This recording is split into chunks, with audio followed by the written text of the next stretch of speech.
ഇന്ന് നമ്മൾ പാലക്കാട്ടുകാരുടെ ഒരു പലഹാരമാണത്.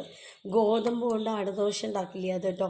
അതെന്താ വെച്ചാൽ ഈ മുഴുവൻ ഗോതമ്പായിരിക്കണം. അത് വെള്ളത്തിലിട്ടിട്ട് 1 മണിക്കൂർ കുതിർത്തി വെച്ചിട്ട് പിന്നെ നമ്മൾ ഒരു 10 ചെറിയുള്ളി, 2 പച്ചമുളക്, 2 ചുവന്നുള്ളി, 2 ചുവന്നുള്ളിയിൽ 2 ചുവപ്പ് മുളകിട്ടുള്ള ചുവന്ന മുളക്, അത് ഉപ്പ്, പിന്നെ കരിവേപ്പില, മല്ലിയില, ഇതെല്ലാം കൂടിയിട്ട് ഒന്ന് എന്താ പറയുക അരച്ചെടുക്കണം. ആദ്യം ഈ ഗോതമ്പ് ഒന്ന് അരച്ചെടുക്കുക. അതിന് ശേഷം ഗോതമ്പ് ഒരുവിധം അരഞ്ഞ ശേഷമാണ് നമ്മൾ പിന്നെ അത് മാറ്റി വെച്ചിട്ട് നമ്മൾ എടുത്തു വെച്ചിട്ടുള്ള ഉള്ളിയും പച്ചമുളക്, കരിവേപ്പില, മല്ലിയില ഇതെല്ലാം കൂടിയിട്ട് ഒറ്റ ഓടിക്കൽ കേട്ടോ. അതായത് ഒരൊറ്റ കറക്കൽ, ആ കറക്കിയിട്ട് പിന്നെ ഒന്നും കൂടെ നിർത്തുക, പിന്നെ ഒരു കറക്കൽ കറക്കുക, അങ്ങനെ കറക്കിയിട്ട് ഇനി ഈ മാവിലേക്ക് ഇടുക. എന്നിട്ട് ഒന്നും കൂടെ ജസ്റ്റ് ഉപ്പും എല്ലാം ഇട്ടിട്ട് ഒരു കറക്കലും കൂടെ കറക്കിയ ശേഷം നമ്മൾ ഒരു ദോശക്കല്ല് വെച്ചിട്ട് ഉണ്ടാക്കി നോക്കാട്ടുള്ളൂ. നോക്കിക്കോളൂ, നല്ല ടേസ്റ്റാണ്. നെയ്യും ഇതിങ്ങനെ നമ്മൾ കൈകൊണ്ട് വണച്ച് മെല്ലെ ഇങ്ങനെ തട്ടിയെടുക്കാം, അല്ലച്ച കൈകൊണ്ട് തന്നെ പരത്തിയെടുക്കുകയും ചെയ്യാം കേട്ടോ. കല്ല് ചൂടായിട്ടുണ്ട് തോന്നുന്നു. ചൂടായിട്ടുണ്ട്. ഇനി നമ്മളിതാ കുറച്ച് വെള്ളം പോലെ ആക്കരുത്.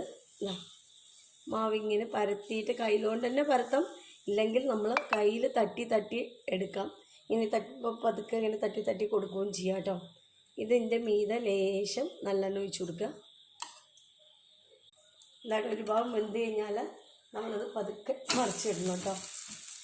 മറിച്ചിട്ടിട്ട് ഒന്നും കൂടെ നന്നായിട്ട് വേവിച്ചെടുക്കുക. ഇതാട്ടോ വെന്തിട്ടുണ്ടാവുമെന്ന് വിചാരിക്കണം.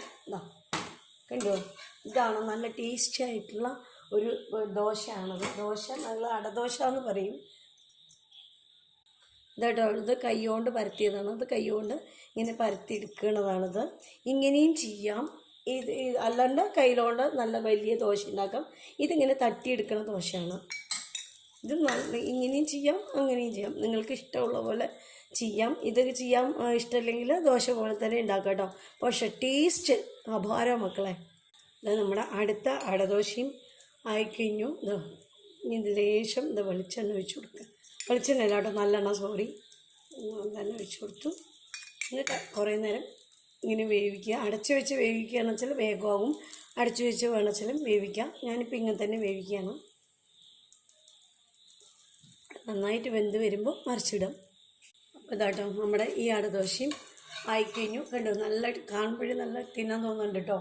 നല്ല മുരുവ് ചൂട്ടോടെ കഴിക്കണം. അപ്പോൾ സൂപ്പർ. ഇതിൽ ലേശം തക്കാളി ചമ്മന്തിയാണ്. തക്കാളി ചട്നിയാണ് ഞാൻ അരച്ചിരിക്കുന്നത്. അതും കൂടെ ഇട്ടിട്ട് എന്താ ടേസ്റ്റ് മക്കളെ.